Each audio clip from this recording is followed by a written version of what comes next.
أعوذ بالله من الشيطان الرجيم. بسم الله الرحمن الرحيم.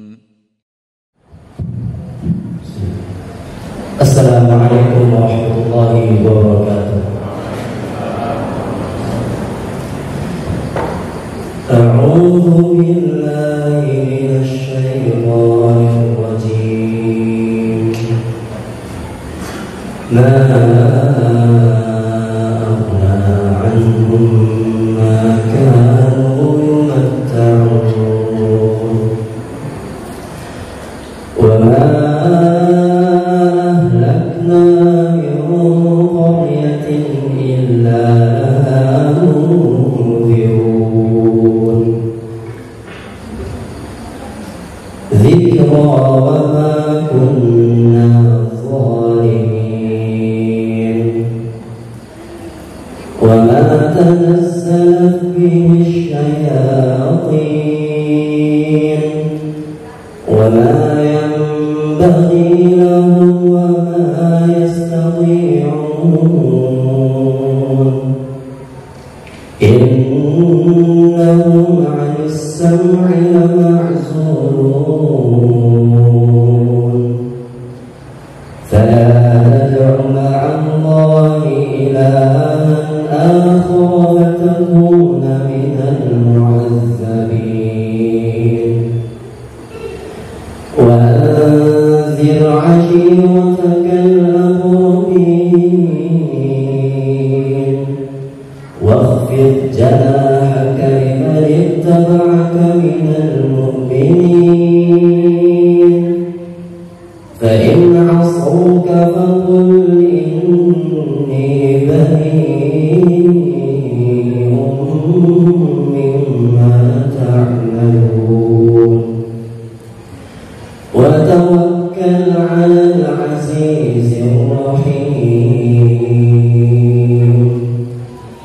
الذي يراك حين تقوم وتقلبك في الساجدين إنه هو السميع العليم هل أنبئكم على تنزل الشياطين تنزل على كل أفاك أثيم يلقون السمع وأكثرهم كاذبون والشعراء يتبعهم الغاوون ألم تر أنهم في كل واد يهيمون وأنهم يقولون ما لا يفعلون إلا الذين آمنوا وعملوا الصالحات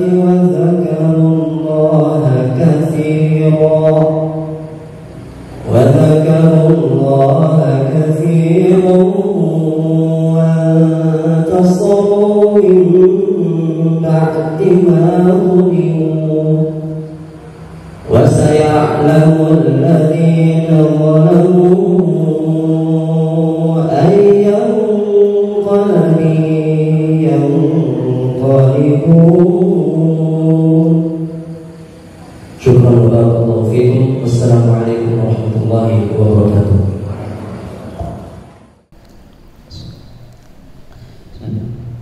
Assalamualaikum warahmatullahi wabarakatuh.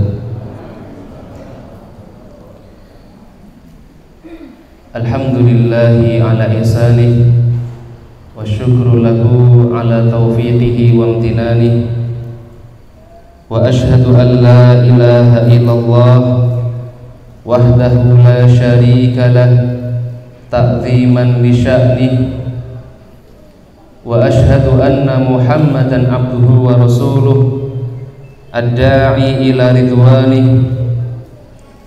Allahumma salli wa sallim wa barik ala Muhammad wa ala alihi wa ashabihi wa ikhwanih. Yang kami hormati Kepala Sekolah SMP IT Bina Insani Ustadz Yusuf Imam Maulana SPD. Yang kami hormati Ustadz Abi Munawwar SPDI selaku Kepala Kesantrian Pondok Pesantren Tahfidzul Quran Al-Azam. Yang kami hormati Ustadz Syarifuddin Mas'ul bagian tahfidz Pondok Pesantren Tahfidzul Quran Al-Azam, dan juga segenap Dewan Asatidzah, baik asatidz maupun ustadzat yang tidak bisa kami sebutkan satu persatu, khususan para aba wa ummahat, bapak ibu wali santri baru jenjang SMP, MA dan I'dad Muhafizat yang semoga dimuliakan oleh Allah Subhanahu wa taala, serta adik-adikku semuanya santri baru yang semoga Allah Ta'ala mudahkan di dalam menuntut ilmu. Alhamdulillah, tidak ada kalimat yang paling pantas untuk kita ucapkan membasahi lisan-lisan kita, memenuhi relung hati kita, kecuali adalah kalimat pujian dan kalimat syukur kita kepada Allah atas segala nikmat yang Allah berikan kepada kita semua. Allah berfirman di dalam Al-Qur'anul Karim, "Wa ma bikum min ni'matin faminallah." Dan tidaklah nikmat-nikmat yang ada pada kalian kecuali datangnya dari Allah. Dan alhamdulillah, di antara nikmat terbesar yang Allah Ta'ala berikan kepada kita semua hari ini, dikumpulkannya kita di tempat yang paling mulia bersama dengan orang-orang yang mulia insyaallah, bapak ibu semuanya, para asatidz, para penghafal Al-Quran, dan insya Allah santri-santri baru yang nantinya akan menghafalkan Al-Quran juga. Dan semoga Allah Ta'ala mudahkan sampai dengan 30 juz. Semoga pertemuan kita pada pagi hari ini dimudahkan oleh Allah, diberkahi oleh Allah, dan kita mendapatkan cintanya Allah. Karena kata Allah di dalam hadis qudsinya, Allah Ta'ala mengatakan, wajabat mahabbati lil mutahabbina fiyya wal mutajalisina fiyya wal mutazawirina fiyya. Wajib mendapatkan cintaku, kata Allah, al mutajalisina fiyya, orang yang duduk-duduk karena aku. Al mutahabbina fiyya, orang yang saling mencintai karena aku, kata Allah. Al mutazawirina fiyya, dan orang-orang yang saling mengunjungi, bersilaturahmi karena Allah. Semoga Allah Subhanahu wa Ta'ala memberikan cintanya dan ridhonya untuk kita semua. Bapak Ibu yang dimuliakan oleh Allah Subhanahu wa Ta'ala, selanjutnya kami ucapkan ahlan wa sahlan bihudhurikum wa marhaban bikum. Selamat datang di Pondok Pesantren Tahfidzul Quran Al-Azam. Kami ucapkan selamat datang kepada seluruh wali santri baru dan juga santri baru dari jenjang kelas 7 SMP, kelas 10 MA, kemudian santriwati dari I'dad Muhafizat yang semoga Allah Subhanahu wa Ta'ala muliakan. Maka dengan adanya acara pada pagi hari ini, acara khutbah ta'aruf ini sekaligus menjadi tanda bahwa bapak dan ibu semuanya serta para santri semuanya telah resmi menjadi keluarga besar Pondok Pesantren Tahfidzul Quran Al-Azam. Sebelum kami menyampaikan beberapa hal, mohon izin untuk memperkenalkan diri. Nama saya Miftahul Ulum. Saya diamanahi menjadi mudir ma'had, direktur pondok pesantren, dan alhamdulillah sudah berjalan lebih dari 3 tahun insyaallah. Kemudian saat ini tinggalnya di komplek Asrama Putri Pak Bu, di dekat komplek Asrama Putri di rumah dinas.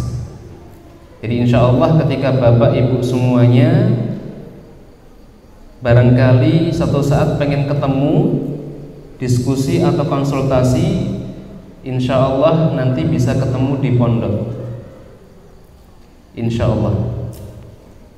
Kemudian bapak ibu yang dimuliakan oleh Allah Subhanahu wa Ta'ala, sebelum nanti dari bagian SMP, MA, I'dad Muhafidhat dan juga bagian kesantrian serta tahfidzul Quran menyampaikan beberapa program kerja atau kegiatan-kegiatan yang nantinya akan dilaksanakan di pondok pesantren untuk para santri, mohon izin untuk menyampaikan beberapa hal.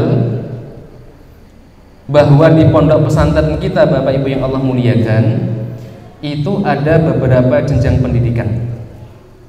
Yang pertama adalah jenjang SMP, yaitu SMP IT Bina Insani, dengan kepala sekolahnya Ustadz Yusuf Imam Maulana SPD. Beliau telah hadir di tengah-tengah kita. Kemudian ada jenjang Madrasah Aliyah MA Al-Azam yang dipimpin oleh Ustadz Wahyu Hadi Fatahillah SPDI, dan beliau juga sudah hadir di tengah-tengah kita. Kemudian ada jenjang I'dad Muhafidhat. I'dad Muhafidhat ini adalah jenjang pasca SMA, jadi mahasantri, dan untuk sementara program ini baru dibuka untuk akhwat. Jenjang I'dad Muhafidhat ini adalah jenjang untuk mempersiapkan para pengajar Al-Quran yang insya Allah diharapkan nanti bisa membantu mengajar tahfidz ataupun tahsin di pondok kita. Dan hari ini dikepalai oleh Ustazah Ummu Maula. Kemudian selain itu di pondok pesantren kita ada 2 bagian penting yang tidak bisa lepas dari kegiatan santri. Yang pertama adalah bagian kesantrian, dikepalai oleh Ustadz Abi Munawar SPDI. Beliau diberikan amanah untuk mengurusi bagian kesantrian. Barangkali ada sebagian dari bapak dan ibu bertanya-tanya, Ustadz, bedanya apa antara bagian sekolah dengan bagian kesantrian? Kalau bagian sekolah, madrasah, itu tugasnya mengurusi kegiatan santri dari jam 7 pagi sampai dengan kegiatan belajar mengajar di kelas selesai, sekitar jam 2:30. Sedangkan bagian kesantrian itu tugasnya mengurus santri, mendidik santri, mengawasi santri, mengkawal kegiatan santri dari setelah selesai belajar di sekolah sampai dengan mau tidur, kemudian bangun tidur sampai dengan kurang lebih sekitar jam 7 pagi. Ini tugas dari bagian kesantrian. Kemudian ada bagian khusus yang menjadi program unggulan pondok kita, yaitu bagian tahfidzul Quran, yang dikepalai atau dikoordinatori oleh Ustadz Syarifuddin untuk di bagian putra, serta di bagian akhwat ada Ustadzah Hasnah. Ini mungkin untuk mengawali mukaddimah kita berkaitan dengan kondisi pondok pesantren kita, Pondok Pesantren Tahfidzul Quran Al-Azam. Nah, Bapak Ibu yang dimuliakan oleh Allah Subhanahu wa taala, selanjutnya mohon izin untuk menyampaikan beberapa hal penting yang kami rasa perlu untuk disampaikan di pertemuan kita pada pagi hari ini, yaitu berkaitan dengan visi dan misi pondok pesantren. Kenapa kita perlu menyampaikan? Karena barangkali ada sebagian di antara bapak dan ibu ketika menyekolahkan atau memondokkan anaknya di pondok kita, belum sempat membaca tujuan kita selama belajar di pesantren ini untuk apa? Apakah kita mendidik anak untuk menjadi seorang insinyur, atau seorang petani, atau seorang penghafal Al-Quran, atau seorang alim atau faqih di dalam ilmu agama? Nah, ini bisa kita lihat dari visi dan misi pesantren. Bapak Ibu semua bisa membaca di layar yang sudah ditampilkan ya. Yang pertama, visi Pondok Pesantren Tahfidzul Quran Al-Azam yaitu menjadi pusat penghafal Al-Quran terbaik yang berakidah Ahlus Sunnah wal Jamaah sesuai manhaj salaful ummah dan berakhlakul karimah, serta mampu mengajarkan ilmunya kepada umat. Jadi visi kita adalah untuk menjadi pusat penghafal Al-Quran terbaik, sehingga kegiatan tahfidzul Quran, kegiatan halaqah tahfidz, memang kalau kita melihat dari porsinya itu mendapatkan porsi paling banyak dibandingkan dengan pelajaran-pelajaran yang lain. Nanti insya Allah Ustadz Syarifuddin akan menjelaskan.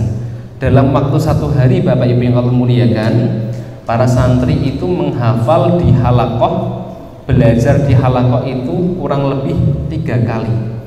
Ba'da subuh, waktu duha, kemudian ba'da maghrib sampai dengan isya sekitar jam setengah 8 atau jam 8 kurang seperempat.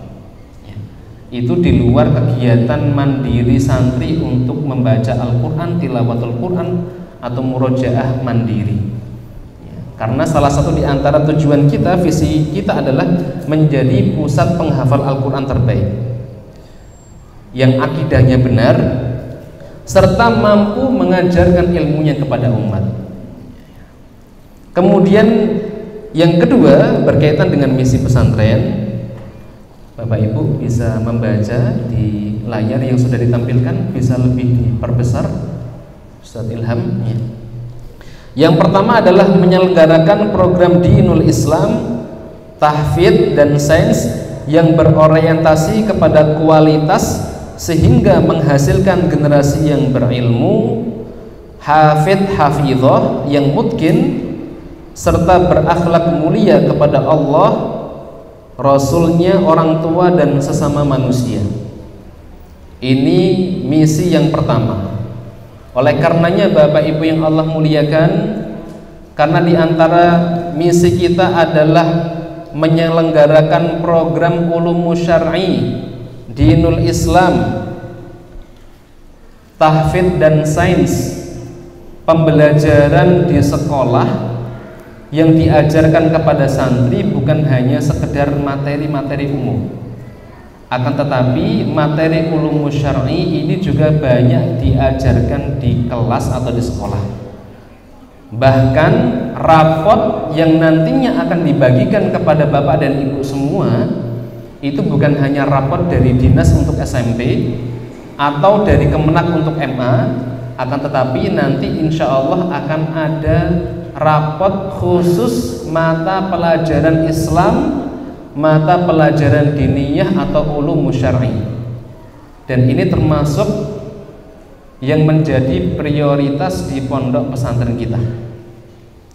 Yang kedua adalah terwujudnya pesantren dengan fasilitas yang memadai. Alhamdulillah di pesantren kita sampai dengan hari ini masih dalam proses pembangunan, masih dalam proses renovasi.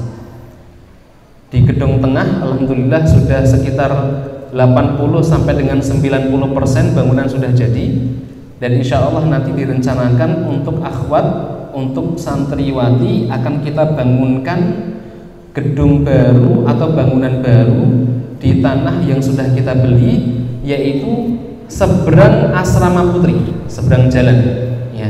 Kalau kita jalan dari jalan warga, posisi asrama putri di sebelah kiri jalan, kanan jalannya yang ditanami pohon pisang itu adalah tanah milik pesantren yang insya Allah semoga dalam waktu dekat akan kita bangun gedung asrama dan kelas untuk santriwati.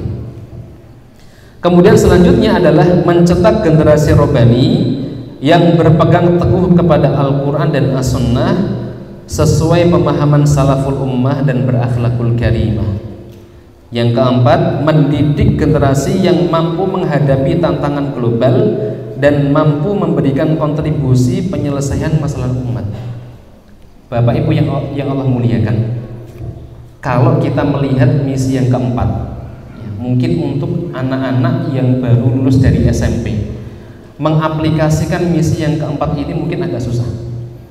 Oleh karenanya alhamdulillah tahun lalu kita sudah buka jenjang untuk MA 2 tahun yang lalu dan jalan 2 tahun ini ya.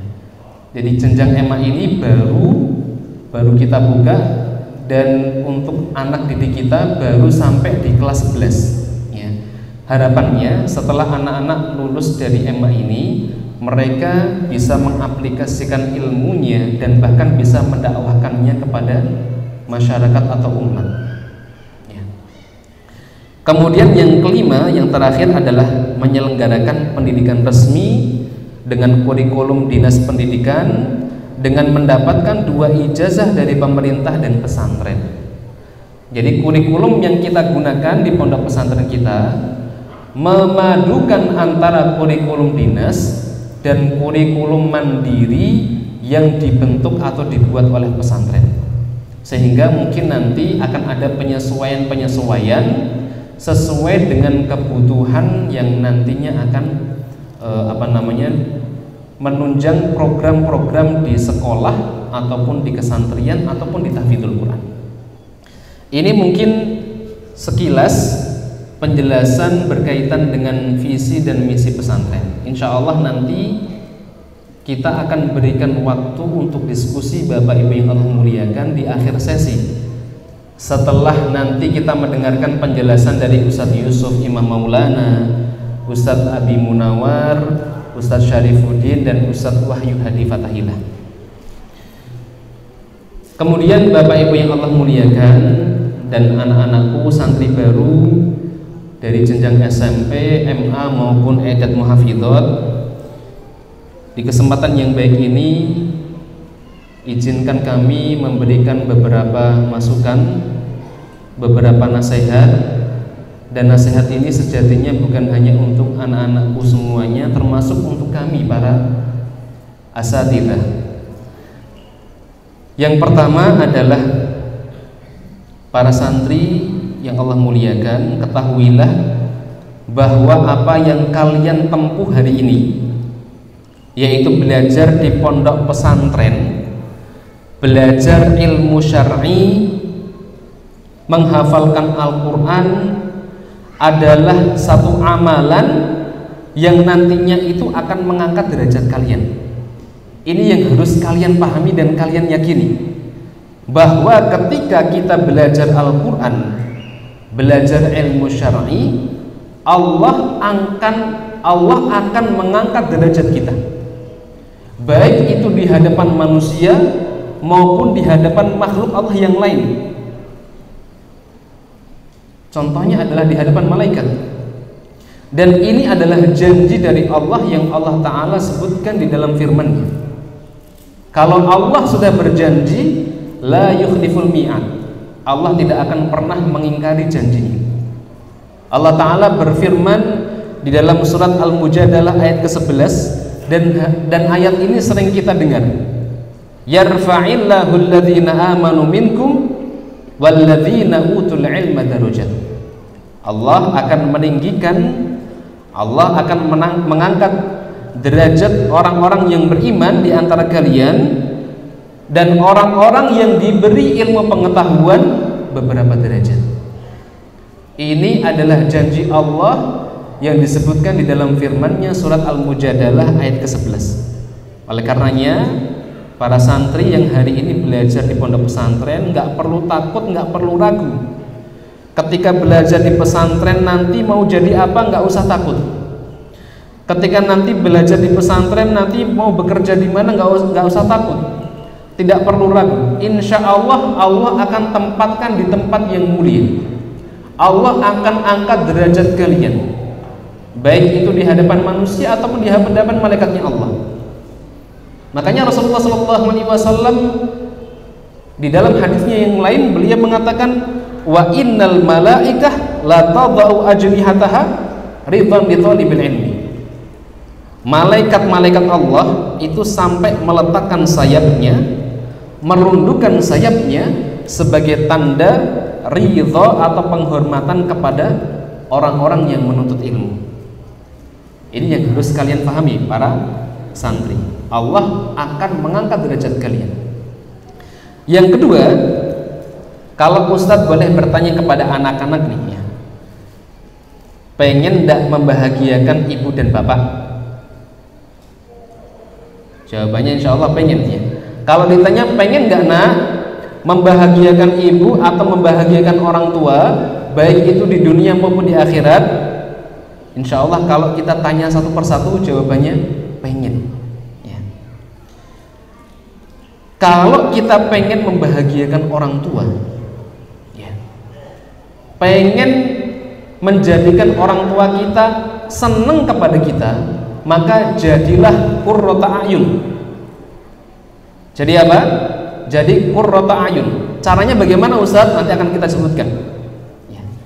Allah Ta'ala berfirman di dalam Al-Quranul Karim, walladzina yaquluna rabbana hablana min azwajina wa dzurriyyatina qurrata ayun waj'alna lil muttaqina imama. Dan orang-orang yang mengatakan, ya Rabb kami, ya Allah, anugerahkanlah kepada istri-istri kami dan keturunan-keturunan kami, anak-anak kami, qurrata ayun, sebagai penyenang hati kami, penyejuk di mata kami, waj'alna lil muttaqina imama, dan jadikanlah kami imam bagi orang-orang yang bertakwa. Nah, sekarang pertanyaannya bagaimana supaya anak-anak itu bisa menjadi qurrata ayun bagi orang tuanya? Kata Imam Hasan Al-Basri ketika beliau ditanya ayat di atas tadi yang kita bacakan, beliau mengatakan, la wallahi ma syai'un aqarru li'ainil muslim min an yara waladan aw walada waladin aw akhan aw hamiman muti'an lillahi azza wa jalla.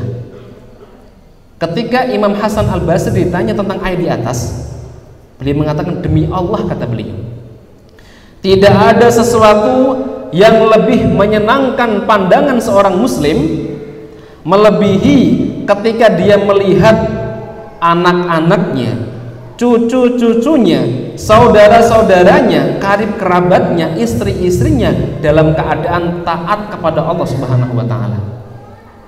Jadi kalau anak-anak para santri baru ingin membahagiakan orang tuanya, membahagiakan bapak dan ibunya, maka jadikanlah diri kalian anak-anak yang soleh dan solihah. Insya Allah nanti akan menjadi penyejuk di mata, akan menjadi penenang di hati. Penyejuk di mata pada saat hidup di dunia, bahkan di akhirat. Karena orang-orang yang soleh, anak-anak yang soleh, kata Nabi Muhammad SAW, idza mata ibnu Adam in qata'a amaluhu illa min thalath. Ketika anak Adam itu meninggal dunia, maka terputuslah amalan-amalannya kecuali 3 hal. Salah satunya adalah waladun salihun yad'ulah, anak soleh yang mendoakan kedua orang tuanya.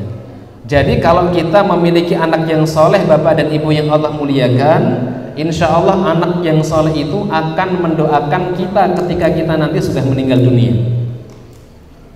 Pernah suatu ketika disebutkan di dalam hadis gambaran keadaan surga. Tiba-tiba ada seorang laki-laki yang dia bertanya kepada Allah, "Ya Allah, kenapa tiba-tiba posisiku di surga ini dari yang awalnya mungkin biasa saja tiba-tiba naik kedudukannya?" Tiba-tiba Allah Subhanahu wa taala mengangkat derajat hamba ini. Maka Allah Subhanahu wa taala mengatakan, "Bistighfari waladikalak." Disebabkan karena istighfar yang dipanjatkan, didoakan oleh anak-anakmu, maka aku akan angkat derajatmu. Jadi anak-anak yang soleh nanti akan mengangkat derajat orang tuanya, baik itu di dunia, terlebih lagi di akhirat, insyaallah ta'ala. Kemudian nasihat yang ketiga untuk para santri, sabar nak, sabar selama di pesantren. Kenapa? Karena kehidupan di pesantren ini berbeda dengan kehidupan ketika kalian di rumah. Kalau antum di rumah, kalian di rumah, semua hal yang kalian inginkan barangkali akan dituruti oleh orang tua. Pengen makan ayam, ya, yang mampu insya Allah orang tua akan membelikan. Pengen makan steak daging, insya Allah orang tua akan membelikan kalau mampu. Pengen sayur yang enak, insya Allah orang tua akan membelikan. Tapi ketika kalian hidup di pesantren, yang biasanya ketika di rumah itu akan dituruti, bisa jadi, dan ini sangat pasti nih, ya, tidak semua yang kalian inginkan akan dituruti oleh pesantren. Makan lauknya tempe, mau protes sama mbah dapur, bu dapur, ini lauknya tempe, saya nggak mau, saya pengennya ayam. Ya nggak mungkin akan dituruti, ya.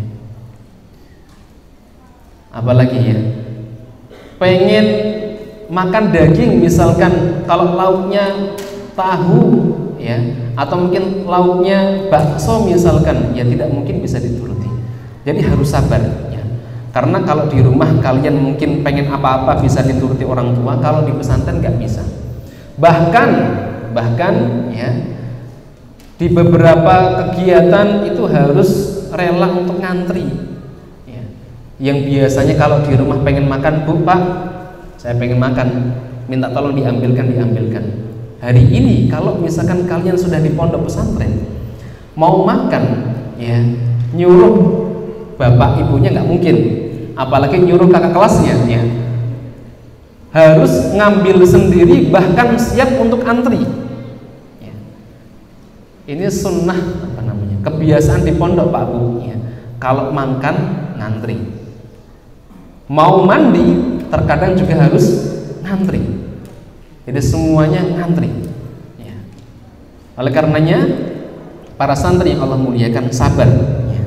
Sabar, ya, insya Allah pendidikan ini, tarbiyah yang diajarkan di pesantren, semuanya adalah untuk kebaikan antum. Semuanya adalah untuk kebaikan kalian, supaya kalian nanti menjadi anak yang mandiri. Menjadi anak yang mandiri. Dan memang menuntut ilmu itu butuh kesabaran. Kalau kita tidak bisa sabar dalam menuntut ilmu, maka kata Imam Syafi'i, kita harus siap-siap dengan penatnya kebodohan. Beliau mengatakan, man lam yatuk murad ta'allum sa'atan tajarra'atul jahli tulu hayatihi. Barang siapa yang dia tidak tahan dengan penatnya belajar menuntut ilmu, maka kamu akan menanggung perihnya kebodohan selama hidupmu. Kalau kita nggak pengen susah dengan kebodohan kita, maka kita harus siap-siap penat, siap-siap tidak enak ketika belajar atau ketika menuntut ilmu. Dan hari ini menuntut ilmu, Bapak Ibu yang Allah muliakan, itu lebih enak, lebih mudah dibandingkan dengan menuntut ilmu pada zaman dulu. Kalau orang-orang pada zaman dulu, apalagi zaman sahabat Nabi, mereka terkadang ada yang hanya pengen dapatkan satu hadis, itu harus rela berjalan ribuan kilo. Kalau kita di pesantren itu hampir setiap hari ada pelajaran hadis, ada ayat yang nanti akan disampaikan oleh ustadz, ada tausiah yang nanti akan disampaikan oleh ustadz ataupun ustadzah. Dulu pada zaman sahabat, hanya untuk mendapatkan satu hadis, terkadang mereka harus berjalan ribuan kilo. Bapak Ibu pernah dengar ada seorang sahabat Nabi namanya Jabir bin Abdillah? Pernah dengar ya? Jabir bin Abdillah, seorang sahabat Nabi. Beliau mendengar ada sahabat Nabi yang bernama Abdullah bin Unaisah, tinggalnya di Damaskus, Syam. Sedangkan Jabir bin Abdillah posisinya ada di kota Madinah. Jabir tahu bahwa Abdullah bin Unais ini pernah mendengarkan satu hadis dari Nabi, yang mana hadis ini belum pernah didengar oleh Jabir bin Abdillah. Apa yang dilakukan Jabir? Beliau ngambil uang, beli 1 ekor onta, berjalan selama 1 bulan untuk menuju ke Syam, hanya ingin mendapatkan 1 hadis. Coba bayangkan, hanya untuk mendapatkan 1 hadis, beliau harus rela merogoh uang untuk beli onta. 1 ekor onta hari ini berapa harganya, Pak? 30 juta. Untuk mendapatkan 1 hadis, beliau rela mengeluarkan uang 30 juta, berjalan selama 1 bulan sejauh ribuan kilo, hanya untuk mendapatkan 1 hadis dari Abdullah bin Unaisah. Ketika sampai di Syam, kemudian bertemu dengan Abdullah bin Unaisah, maka Abdullah bin Unaisah bertanya kepada Jabir bin Abdillah, apa yang kamu inginkan? Kok antum harus bela-belain jalan dari Madinah ke sini hanya untuk ketemu dengan aku? Ternyata Jabir bin Abdillah menyampaikan beliau ingin mendengar 1 hadis dari Nabi yang beliau belum pernah dengar, yaitu hadis yang berkaitan dengan hari kiamat. Ya. Dan beliau tidak ingin sebelum beliau meninggal atau Abdullah bin Unais meninggal itu belum mendengarkan hadis ini. Maka Abdullah bin Unais kemudian mengatakan, yuhsyarun nas yaumal qiyamati hufatan uratan ghurlan. Manusia itu pada hari kiamat nanti akan dibangkitkan oleh Allah dalam keadaan tidak pakai baju, dalam keadaan tidak memakai alas kaki, tidak berkhitan, tidak membawa satu apapun, hanya untuk mendapatkan 1 hadis, Pak. Makanya para santri yang Allah muliakan, alhamdulillah kalian bisa belajar di pondok pesantren yang setiap hari insya Allah kegiatan-kegiatannya diisi dengan Al-Quran, belajar ulum syar'i, mendapatkan nasihat dari para asatidz maupun ustadzah. Kemudian selanjutnya nasihat untuk bapak dan ibu semuanya, sekaligus untuk kita semua. Yang pertama, nasihat kami juga sabar, Pak Bu. Kenapa Ana sampaikan di awal supaya bapak dan ibu sabar? Karena terkadang begini, ada santri ketika mondok dia kerasan, betah, semangat, tapi ibunya nggak betah untuk pisah dengan anaknya. Nangis setiap hari, pengen nelpon, pengen ketemu. Akhirnya terkadang anaknya yang dikalahkan, atau barangkali bapaknya. Kalau bapaknya mungkin jarang ya, kalau ibu-ibunya banyak ya, nggak kuat, nggak tahan pisah dengan anak wedok dengan anak lanang ya. Makanya sabar ya, sabar. Insya Allah ini adalah pendidikan yang terbaik untuk anak bapak dan ibu semuanya ya. Yang kedua, di antara hal yang perlu dilakukan oleh orang tua ketika kita mengharapkan anak-anak kita menjadi anak-anak yang saleh dan salihah, di antara hal yang perlu untuk kita lakukan adalah salihahkan diri kita terlebih dahulu. Jadi kalau kita mengharap anak kita menjadi penghafal Al-Quran, orang yang alim, faqih dalam ilmu agama, anak yang saleh, maka orang tuanya perlu untuk mensolehkan diri terlebih dahulu. Jangan sampai kita nyuruh anak untuk belajar ilmu agama, bapak dan ibunya belas nggak pernah ikut pengajian. Anaknya dipondokkan biar bisa membaca Al-Quran dan menghafalkan Al-Quran. Ternyata bapak dan ibu ketika di rumah tidak pernah baca Al-Quran sama sekali. Sholatnya masih bolong-bolong, tidak pernah datang ke masjid dan lain sebagainya. Maka ini adalah pendidikan yang tidak tepat. Kalau kita hanya sekedar mengirimkan anak ke pondok pesantren, bayar dengan uang yang sudah ditentukan, terus kita berlepas diri, berlepas tangan, tidak melakukan ikhtiar apapun, ya, ini cara yang salah ya. Karena di antara hal yang bisa untuk kita lakukan sebagai orang tua adalah jadikan diri kita orang yang baik dulu. Insya Allah kebaikan orang tua solehnya orang tua itu akan menular ke anak, Bapak Ibu yang Allah muliakan. Ada seorang ulama yang bernama Sa'id bin Musayyib. Beliau pernah manggil anaknya, ya bunayya ta'al, anakku sini ya. Beliau mengatakan, ya bunayya la azidanna salati min ajlik, wahai anakku, aku akan tambahkan salat sunnahku min ajlik, karena engkau. Sa'id bin Musayyib tahu bahwa dengan cara beliau menambah ibadah yang beliau kerjakan, salat sunnah yang beliau kerjakan, itu akan mempengaruhi kesolehan anaknya, kebaikan anaknya. Maka kesolehan orang tua, kebaikan orang tua itu akan berpengaruh kepada kebaikan anak ya. Dan ini sangat penting ya. Kalau bahasa kitanya, anak dan bapak itu harus satu server ya. Kenapa? Karena gini Bapak Ibu yang Allah muliakan, anak, para santri itu sudah berbulan-bulan dididik di pesantren. Tidak boleh pegang HP, tidak boleh nonton TV, tidak boleh apalagi ngegame, tidak boleh nonton film, apalagi drama-drama Korea seperti itu nggih. Terkadang ketika pulang ke rumah, karena bapak dan ibunya merasa kasihan, Wesley, karena kamu di pesantren nggak pernah megang HP, mumpung libur 3 hari, nyoh HP silakan dipakai sak kemenge. Nah ini salah ini Pak Bu yang Allah muliakan ya. Ini terus terang menjadi beban untuk pesantren ya. Anak-anak sudah dididik selama berbulan-bulan, dikondisikan setiap malam ba'da maghrib, ba'da subuh baca Quran, murojaah, sampai di rumah ba'da maghrib nonton TV dijarke sama bapak dan ibunya. Nah ini salah ini ya. Makanya anak dan bapak, santri dan wali santri ini harus satu server juga. Kalau di pesantren santri dididik supaya dekat dengan Al-Quran, kami minta tolong Bapak Ibu yang Allah muliakan, kalau santri sudah pulang tolong dijaga.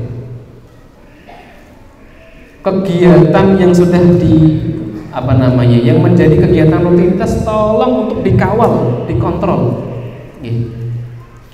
Di pesantren nggak boleh dengerin musik. Di rumah bapaknya nyetel dangdutan misalkan, wah ini salah ini ya. Makanya perlu ta'awun, perlu kerjasama antara asatid, ustadzah dengan orang tua.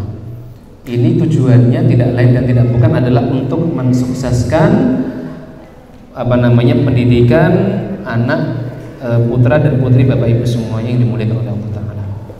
Kemudian yang terakhir mohon doanya.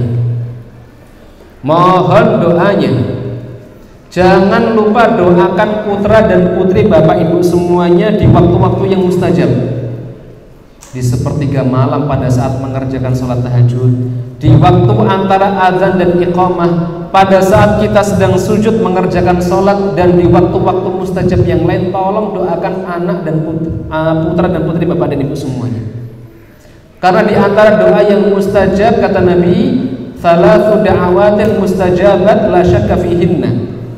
3 doa yang mustajab, yang makbul, yang diterima oleh Allah dan tidak ada keraguan di dalamnya. Salah satunya adalah da'watul walid ala waladihi, doa orang tua untuk anak-anaknya. Maka Bapak dan Ibu yang dimuliakan oleh Allah, doakan ananda supaya dimudahkan Allah untuk menghafalkan Al-Quran. Doakan ananda supaya dikuatkan oleh Allah untuk belajar ulum syar'i, belajar ilmu-ilmu yang bermanfaat di pondok pesantren kita. Doakan anak-anak kita, doakan ananda supaya mereka menjadi anak-anak yang bisa mengaplikasikan, menerapkan, mengamalkan ilmunya, berakhlakul karimah, anak-anak yang soleh dan solehah. Mungkin itu yang bisa kami sampaikan, kurang lebihnya mohon maaf. Apabila ada pertanyaan yang nantinya mungkin ingin ditanyakan atau didiskusikan, silakan nanti bisa disampaikan di sesi diskusi atau tanya jawab. Wallahu ta'ala alam bishawab.